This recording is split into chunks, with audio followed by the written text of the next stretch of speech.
All right, we are live with Sharper Square, presented by Hard Rock Bet. We are part of the Volume Podcast Network. This is the betting show that makes the square sharper, makes the wise guys pay attention. I am Chad Millman. I am joined, as always, by my co-host, my BFF, my companion, my compadre, professional bettor, Simon Hunter. Hello, Simon. Chad, how we doing? Wow. What a wild, insane, crazy, roller coaster, amazing, fun, heart attack day in the NFL. A rare week for us in which all of our picks were Sunday games. We went 2-3 on the day, and I feel like it's the greatest 2-3 we've ever had. And I feel like last year this would have been 0-5. Do you know what I mean? Rough start to the early day. 0-3. Titans plus 5.5. Jets 6.5. Cowboys 5.5. Rallied in the afternoon with the Colts and the Eagles. By the way, favorites today, 10-3 outright. Our new feature of Moneyline favorites, because the NFL is all about favorites winning, actually cashed Moneyline round robin favorites. We will review the entire day. We will get to the end of the show. We will do our early leans for next week. Already a couple games that are flashing red that we're going to be taking a look at. But dude, Simon, let's get into it. First game up, Giants at Cowboys. We had Cowboys minus 5.5. I mean, the first half, I felt like we were in it only because the Giants basically had more penalties than anything else. And in the end, it was just a back and forth game with two bad defenses, bad defensive backfields, not great coaching, a game with nearly 1,000 yards of offense, 500 yards passing from Russell Wilson, his career high. How often do you think the Cowboys would have liked Micah Parsons today instead of Trayvon Diggs, who they gave a record-setting contract to a couple years ago? Because right after the game, Jerry Jones announced they're signing Jadeveon Clowney, because that's going to fix anything. Simon, bonkers. Yeah, and our guy Dak saved our lives, putting up 40 points, and the kicker, Cowboys. We joked, but it feels like we literally used all of our luck up for Survivor here in week 2. I mean, that was we really did an insane game that we won 10 different times and lost 10 different times, and that's the best. This is why we love football. It's any given Sunday. Never would have believed Russell Wilson was going to throw for 450 yards. I know how banged up, obviously, with Bland out in the secondary, but Cowboys, oh my God, like unreal. You knew too he was only going to throw deep, and the safety was still biting on stuff and like letting neighbors get behind him at the end there to get that touchdown. But you're just like me. I'm sick in the head where I wanted them to score, Chat, because in my mind I go, all right, they kicked a 3. Yep. We get the ball in OT. Yeah, because I'm still thinking about our contest. Even though I care about Survivor is number 1. Contest right now, we need to steal like random wins. We can get it. So that was one of those where like you're probably the same boat at halftime. Because we talked about this was a game the bookmakers are basically saying, go ahead, bet as much as you want the Cowboys. They're not covering over this 4.5, and they were dead on with their number. And Cowboys, horrible team, bad team. We're done with them. Like, I can't believe we have them. We survived the Cowboys. I know. And, I heard from you people, but this is like the classic case of like, don't freak out before the game's over. You never know. It's football. It's chaos. You never know. But I get it, because there was a minute there for a while I was just like, there's no way the Cowboys are going to win this game. It's just all going wrong. And Dak just showed up in this game in a major way. Never gave up, even when it was going wrong for them. And yeah, again, sucks. Obviously, we want to have a winning week in the contest, but this is one of the games that felt like it was dead from the get-go. Like, there's other game, the Jets, obviously. Those 2 games felt like both right away. I felt like we were dead on those. So I disagree on the Cowboys. I kept thinking like the Giants are shooting themselves in the foot with the penalties, yeah. And we're gonna get a chance. There was a series where the Cowboys were in the red zone in the first half, The Giants had 4 penalties on 2 plays. They had a personal foul, they had a pass interference, they had something else on 1 play, which all got offset because CD Lamb was so immature, he started taunting after the pass interference. So it all got offset. And then on the next play, they had like an offsides. And the Cowboys scored a touchdown in that series, so it didn't matter. But this game, I'm like you. Bad teams. 2 bad teams, right? But that's like incredible though. Like the whole Russell Wilson throwing for 450. Like we should have died today. And I'm sure Cardinal people are feeling the exact same way. Where, you like you just said, we could have won this game by 20. Wouldn't have been shocked. I'm with you on that same thing. Where it's like there's a couple drives there, and you thought, okay, if they can just put them away. But the Giants' offense, it was incredible how good they were. So yeah, they couldn't put them away. Bad bet, but yeah, I'm so glad Survivor came through. I'm sorry, everybody. Next week will be a little easier, but I just wanted to get the Cowboys. This is a great spot for them. There was no way they were going to lose, and proved us right. Dak, 14 straight wins against the Giants, and we'll see you next year in Survivor, Dak. There was a moment when they were driving and they scored that touchdown to go up. I forgot what it was, like 34-30. Yeah. I'm like, couldn't they have just kicked the field goal? And we'd be going to overtime. And when they actually went to overtime, because they settled for a Brandon Aubrey 64-yard field goal, and this dude strokes it as if it's just the 8th tee at his Muni on a Saturday with his buddies drinking a beer. Like, it was good from like 75. It was pretty insane. The back net. Yeah, it was nuts. It was incredible.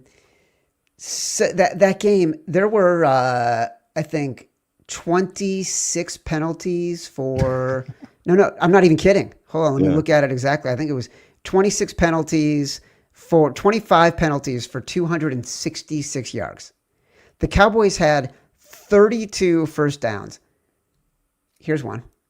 The Giants averaged 10 yards per passing attempt. I mean, are you kidding me? Yeah. They made Russell Wilson look like the trending towards Hall of Fame player that everyone thought he was when he was with the Seahawks and just winning those games. It was, wow. Yeah, he was great. It was so exhilarating. They gave Trayvon Diggs $100 million 2 years ago. Micah Parsons, they gave him away. Gave him away. I'm saying as a Cowboys hater, which I think most of the nation is, it's good days ahead, everyone. It is good days ahead. Yeah, they were like, I'm so glad we're done with them. They're bad. Dak is just on another level with those weapons, but their defense is atrocious. So glad we are done with Survivor. I actually had Cowboys, I think I said on the show on Thursday, maybe I said it today. I was going with Cowboys and Cardinals in Survivor.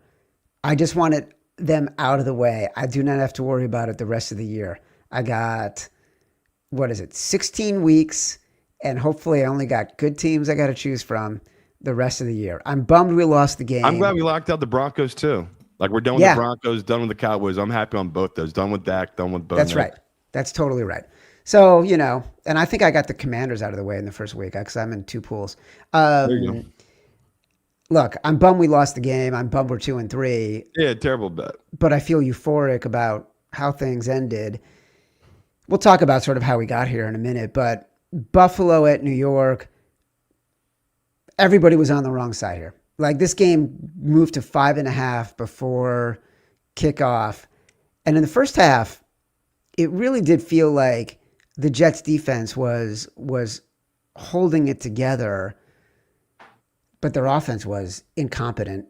Justin Fields was behind every throw, leaving yards on the field, leaving opportunities on the field. Eventually, he got knocked out of the game with a potential concussion towards the end when it was out of reach. Meanwhile, Josh Allen literally breaks his nose on a play, comes out, goes back in, demolishes this team. Misread. Well, I like Buffalo minus 6.5 last week and slowly came to the other side. All in all, like, the entire professional market was on the wrong side here. Yep. This life betting bad teams. Like, honestly, there's not much to say in this game. You nailed it. Justin Fields terrible from the get go. That's what I mean. It was I felt like it was a dead bet after the first drive because it just looked so dysfunctional, and I was never going to get out of this one. As soon as that Oliver went out, I was all in, and like Chad said, this number moved, and yeah, once again, chalk. It's a good time to bet chalk right now, and that's why we're trying to force in some chalk bets. And yeah, definitely a bad read, bad miss, and Justin Fields getting hurt. It's Didn't matter the offense, but Tyrod Taylor's the backup. It's not that big of a downgrade. I think we agree. So we'll see going forward with the Jets. That might be a buy low opportunity this team, but you saw what they look like on their worst day against a very, very well coached, disciplined team. And Josh Allen, he had an okay day, but it's the system they have there, right? The cook, the running back. Yeah. He's just such a major factor for him where he, like Chad said, he can break his nose and they don't need him to be Superman the rest of the game. Like, I loved how smart he was the rest of the game, stepping out of bounds, not taking hits he didn't need to. Just a really good team. And like Chad said, we stepped in it. Just another bad bet. All the favorites who opened at who closed at 6.5 or higher, Detroit, Baltimore, Buffalo, and the Cardinals. 3 of those games, blowouts from start to finish. One of them, blowout for 55 minutes of the game until they let it go, talking about the Cardinals against the Panthers. Look, what was frustrating was, let's talk about LA at Tennessee for a second, because we also loved Tennessee all week, really because we loved Cam Ward. And there was a point in the early third quarter where I made a note, it's a weird day when the only quarterback you're comfortable can actually keep you in the game with a chance to cover right now is Cam Ward. And then right after that, things fell apart. Because in the first half... You're the one that jinxed us. I was wondering who it was. I jinxed us. Because I think it was, 16-13 when you wrote that note? No, I think it was like... I had a lead there with the ball. I think it was actually in the first half. Yeah. And they were losing in the first half. And then they had that incredible play at the end of the first half on that drive to score the touchdown to tie it at 10. Cam Ward, he threw the ball away once instead of getting sacked. He scrambled but kept his eyes downfield, made a nice throw, and then made this is why you choose him number 1 overall throw, where he scrambled basically for 11 seconds and threw the ball across his body and across the field 50 yards to a guy and led him perfectly to the corner of the end zone, and he scored a touchdown. And then the very next play, Stafford throws an interception, and the Titans kick a field goal. They're up 13-10 at half. We're rolling. And then what happened? I would say Stafford got in a groove, right? Yeah. That's really what it felt like. And then Cam threw, he fumbled, right? He fumbled in his own 20 or 30. They were down by 4, and they had the ball in the fourth quarter, and he fumbled. And that was sort of it. So I'm saying at that point, they're up 3. Stafford gets a touchdown. Cam gets the ball back, fumbles there. They get another one. Like you just said, that right there, you kind of knew it was a dead bet because now you need Cam to drive the whole field, get a touchdown, and hope that Stafford doesn't, drive the field and at least get a field goal. So once again, been bad teams here. I know, I'm with you. It was brutal because that was the one game I felt really good about, like you said, and I was like, okay, we'll go 1-2. Maybe we can get lucky with Dallas to go 2-1 here to start the day, and I'm sitting here 0-3 and. Luckily nearby I had a family party I could go to just for an hour, eat good food and take my mind off our day. Because people are coming up asking me how my day was, and I just lied and said good. Because no one wants to hear you tell them you're 0-3 and you need the Eagles for your lungs. And the Colts. Yeah, and the Colts. So yeah, that was a tough part there, brother. We're sitting there 0-3, and I was just like, man, this is not how we wanted to go. And I was like 0-5. Again, we've never gone 0-5. Chad said he was worried about it. I've never feared the 0-5 because we haven't gone to 0-5. But it definitely crosses your mind when you start the day 0-3 that it's a possibility. But I was just like, one of these guys are going to cover. But I'm not going to lie, the Eagles bet, I was scared all week about it. Didn't feel very confident about it once we started 0-3, where it's just like, I am not seeing the board. And yeah, we'll talk about the next two games. Well, look, what's frustrating is that we were never coming off those games. You know, we'll talk about the game that we sort of left out and that we put this next game that I want to talk about in as the default fifth. But that is the Indianapolis Colts at +2.5 hosting the Broncos. If we had lost this game, this one actually would have hurt. It probably would have hurt more than any of the other games. And really? I'll tell you why. Week 2? I mean, it would have hurt, but it would have been like... No. I mean, any of the other games today. Because, because we kind of put it in because it was the game we felt least bad about. And we talked ourselves out of a game that I will get to that did win early in the day. And so that would have frustrated me. And then if you looked at the numbers in this game, like the Colts truly dominated this game. Like they're a good team. This was our last game in by default.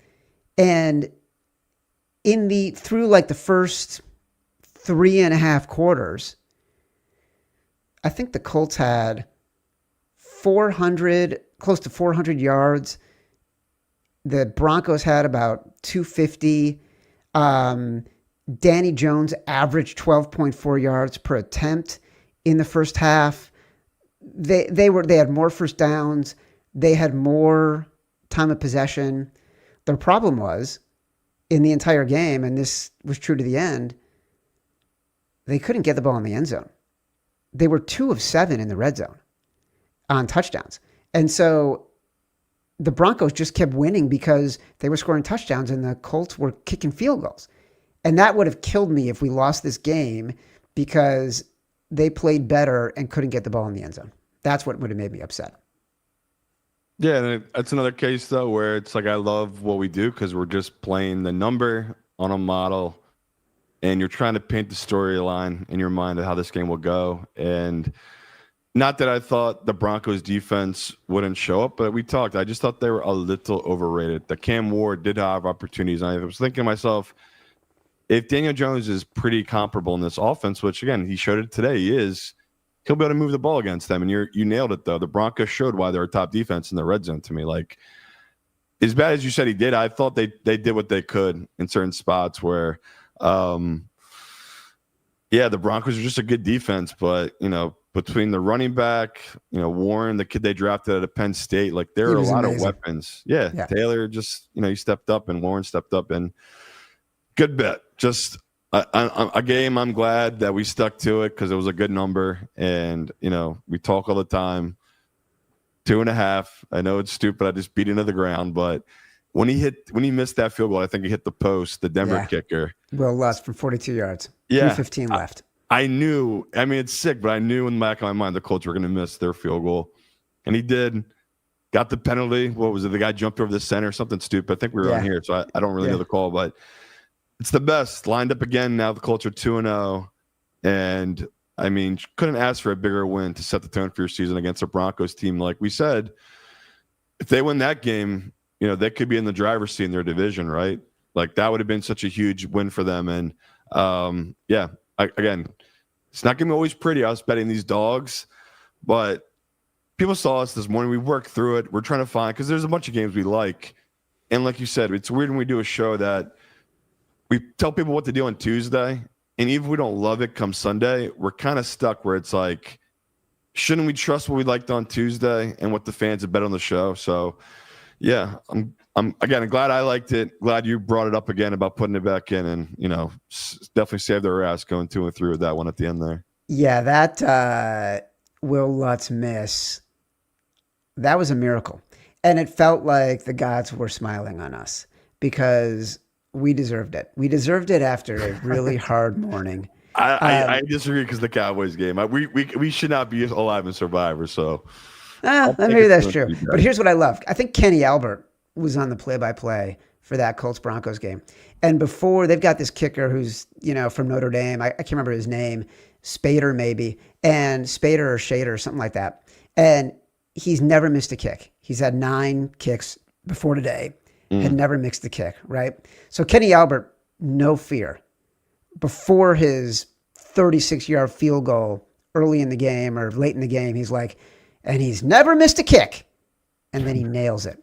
And then before the 60-something yarder that he tried, he's like, never missed a kick. And of course he misses it. But then he gets the chance to do it again, and he nailed it. Good for him for having a perfect record. Here's what I don't get. I'm sure you were watching the end of that game. Shane Steichen, that play calling was strange. Like, I know why they were trying to control the ball and run out the clock, but they had a 3rd and 7. They were still outside the 40. And instead of at least trying to throw some kind of pass, safe pass to get them a little bit more yardage, and they had a timeout to stop the clock, they just went with one more run that actually lost them yardage. Like, he was pretty aggressive during the game, and I was impressed. Like, went for it a couple times on 4th down at midfield, but that was some strange play calling to me.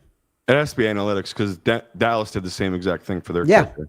And it was like bizarre to me because it was like, why would you just do that to kick a 64-yarder? Like you said, why not try to get a 10-yard catch or something, get it under 60? It's just we're in a new age. It's like weird times. All of it's weird. Like that whole thing with the kickers today, like you said, I can't believe how lucky we got with the field goals. Like we talk all the time. It usually goes the other way for us. And today we got really lucky with the kickers. All right. Well, let's talk about, let's close the circle here. We'll start with the insane Cowboys game. We'll end with, and I want to give you your flowers. You stuck to your guns all week on the Philadelphia Eagles -1.5 the Kansas City Chiefs. This line was Eagles +1 +1.5 last week. You highlighted it then, even when it flipped, which we hate to do. You pounded the table all week long and said, we're going to take it. We got sharp calls from the wise guys. They're on the Chiefs. They're on the Chiefs. How do you not take the Chiefs? You trusted your number. You trusted your gut. You trusted your eye for talent. You made us make this play. Eagles gave us a little bit of a sweat because they were pretty sloppy in the first half. But in the end, it played out exactly the way you thought it was going to play out. Their roster was just too good. Yeah, and at the end of the day, it's the same old Eagles. They were incredibly boring. Hurts, I think at one point they said he didn't have a pass further downfield than like 6 or 7 yards. 6 yards. Yeah, just so boring, so conservative because they just know the other team will eventually make a mistake, and that's how they will win the game, almost by double digits. Like, easily could have won by 10. God bless Mahomes and live betting. As soon as it got to 9.5, 10, I'm sure everyone in the world bet that number because he'll never give up. He'll never die. That's why we love Mahomes. He's the best. This is why I love betting though, because I make this number 3, like you said, pound the table. It lands right 2017. Didn't know how I was going to get to 3, but it got there. And I had sleepless nights betting this number this week because it's like, why am I so heavy on this game? There's so many other games. Why am I picking this spot? And I think anyone that bet it saw it play out the way we thought it would, right? The not having number 1, number 2 receiver. It was just so on Mahomes, right? He did it with his legs. Travis Kelce had his moments, but that pick, that's got to go on Kelce, right? Hit him right in the hands. He messes up. Makuba, the safety, takes it, 30 yards out of the back of the Eagles' end zone and takes it 30 yards and, flipped the game for us. So, yeah, another game where we needed it bad, 2 and 3 week. But, yeah, we'll talk about the upcoming lines here. I think we might finally hit the breaking point that the Chiefs, who are 0-2 straight up against the spread, they probably have value at this point. So I get it. Again, I told you the amount of calls I got about all the trends, but I said that line was fishy, and it felt like the pros stepped right into it, that it was a little bit of a trap. Same what we did with the Jets. Yep. And like you said, It was a number that it was a lot of Eagles, and then came Sunday, a lot of Chiefs money did show up. So it wasn't as lopsided as I thought it was going to be. And yeah, we needed it, and thank God it came through. This was crazy. The Chiefs were driving. It was 13-10. The Chiefs were in the red zone driving for the go-ahead score or a field goal to tie it. And Patrick Mahomes throws a pass to Travis Kelce. He can't get his arms around it. It gets deflected. Eagles intercept it. That's the game-changing play, right? They go on, they score the touchdown, they take the 10-point lead. It should have been a pick six, but they're lucky they have the tackle that's running 18 miles per hour. Second, literally in red zone, the second after that happened, they go to the Broncos-Colts game. Bo Nix driving to put them further ahead either can be a touchdown or a field goal, but they're going to extend their lead. They're up 28-26. Throws a pass, deflected, intercepted by the Colts. Literally back-to-back plays in red zone. This is why it is so much fun to watch football on a Sunday afternoon, whether you're winning or losing, because there are game-changing, bet-changing, stomach-turning plays. Non-freaking stop.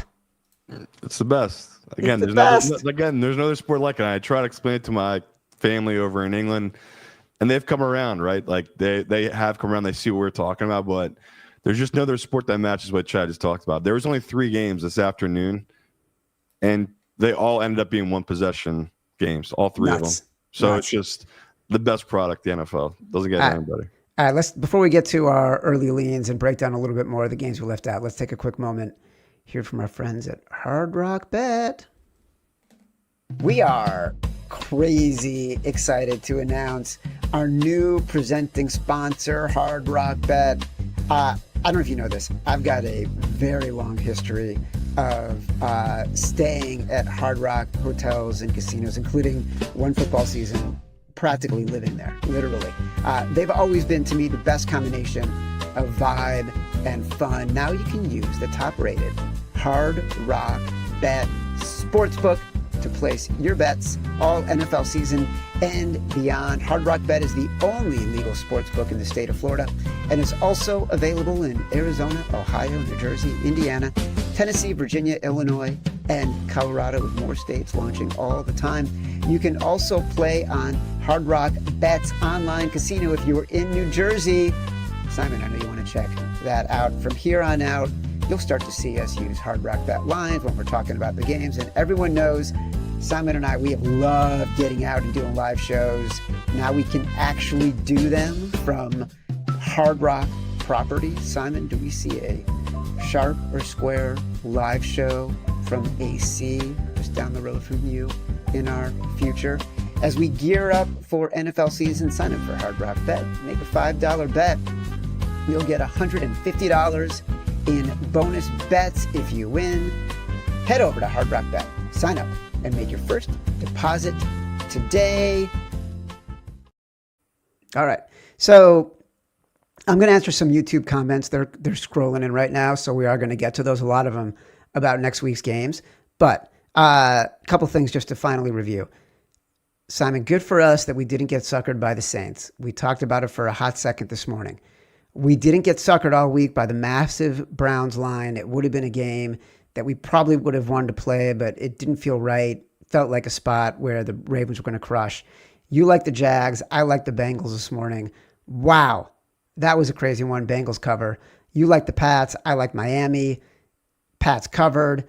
The game that we talked ourselves out of was Seattle. And I loved that game all week. It was my Chad Loves Love. We really talked ourselves out of it because it was at 2.5. They had some injuries in the defensive backfield. Obviously, that was a mistake to talk ourselves out of it. They were the better team than the Steelers. I feel like the Steelers might have some issues.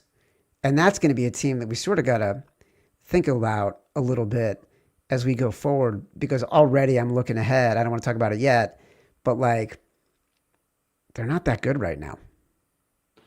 Yeah, just injuries. A lot of these teams are just, it's crazy how many teams are banged up early on here. But honestly, I think the Seahawks are just good. Like, I think agree. the defense is good. And really good.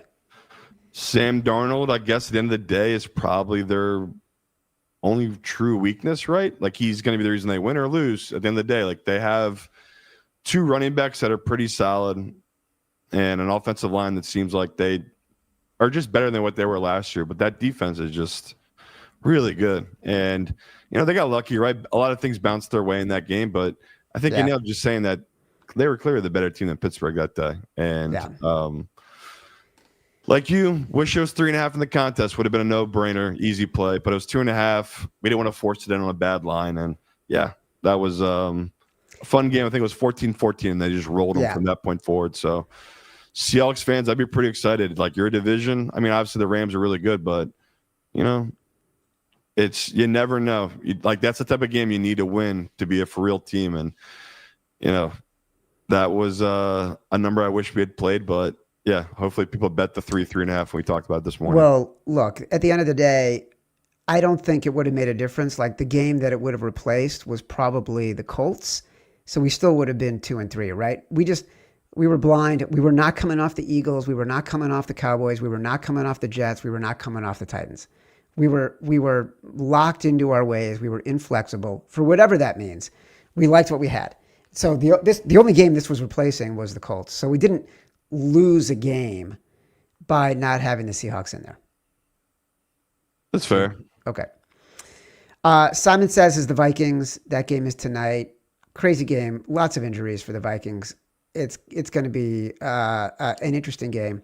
Chad Loves Love was Seattle that covered. Brass Balls was Tennessee that lost. Rock in a Hard Place. That was Philadelphia. We won. Simon, you got some early leans? What was our sharp and square bets? Did I take Vikings in that too? Sharp or square? You had the Patriots and I had the Jets, I think. Oh, okay.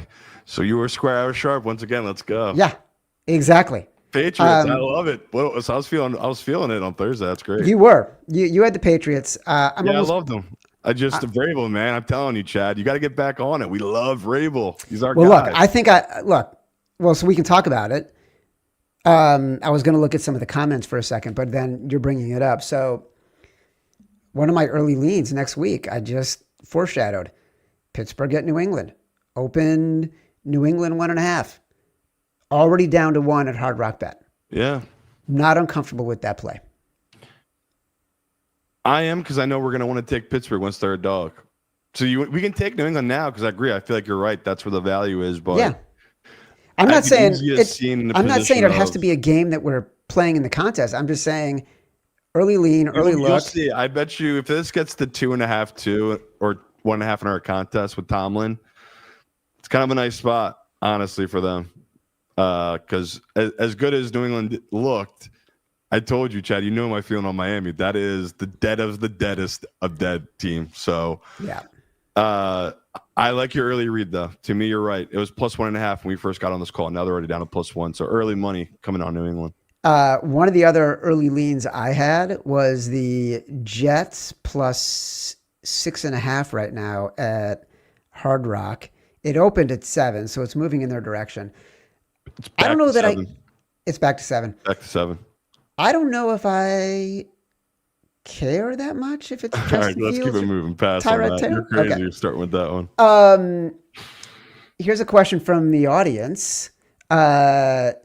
You just brought it up. Do we go hard on Kansas City? Kansas City +3 or Kansas City in week 3. It can't be over, but the Giants season can be over. So how hard do we go on the Chiefs this week? Like what are we thinking with the opening line, or you want me to look what the opening line is? What's the opening line on the Chiefs in week 3? So like Hard Rock took it down. It was, we'll just go off what it was, 5 and it was 5.5. So what do you think it reopens at? That's what's going to be interesting, right? Like I honestly, I would take that Chiefs number. There's no way Russell Wilson doing what he just did against the Spags defense. Yeah. And like I just said, if you loved Mahomes in that spot, you have to love him even more in this spot against the Giants. Like that was the first time in his career he lost 3 games in a row. He's obviously never been 0-2 in his career. They have a bunch of little miscues offensively, and you see how big of a difference it's not having number one and number two receiver. I mean, he needs weapons, right? He can't rely on his old tight end to make big plays in big moments. So, yeah, it's an early number I'll take. If Worthy gets cleared, can easily see this jump up to 6.5. So I get why they took it down, because I bet you they just got hit hard. Because 5.5, I get the number, but the Giants, don't overreact to the Giants-Cowboys game. You agree? Totally agree. Okay. I feel like out of that game, I can't really take anything from it. Like it was such a weird game. I'll give a little credit to Russell Wilson. I'm sure you will too. He made the throws. Yeah, but I felt like he was. The Commanders. I felt like he was in practice. That's fair. He was thrown against what felt like air. Yeah, it's like he was just like it was a practice session for him. I'll give him props. I left him for dead. I could not believe he was just making me eat every word. He was incredible. Clearly, we both left him for dead because we went all in on the Cowboys, including our survivor pick. So clearly, we left him for dead. By the way, that first question about Kansas City was from Vitalis. Here's another question. Muad'Dib 69.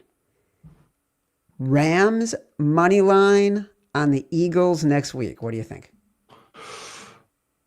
I probably wouldn't. I mean, I could see this. I think it's a good read, right? 4.5, which is what I opened at a couple books. I don't hate taking that. I mean, Hard Rock's already at +4, so just looks like early money here is on the Rams. So I don't mind that, taking that position, because the Eagles, offensively, they just don't look like in any type of rhythm where, it took the Rams a little bit to get going, but once they did, you see it's just like Puka Adams combo with Williams in the backfield. If Stafford's right, it's so a very formidable offense. But yeah, this basically they've gone against Houston, anemic offense, the Rams, and then Tennessee's offense.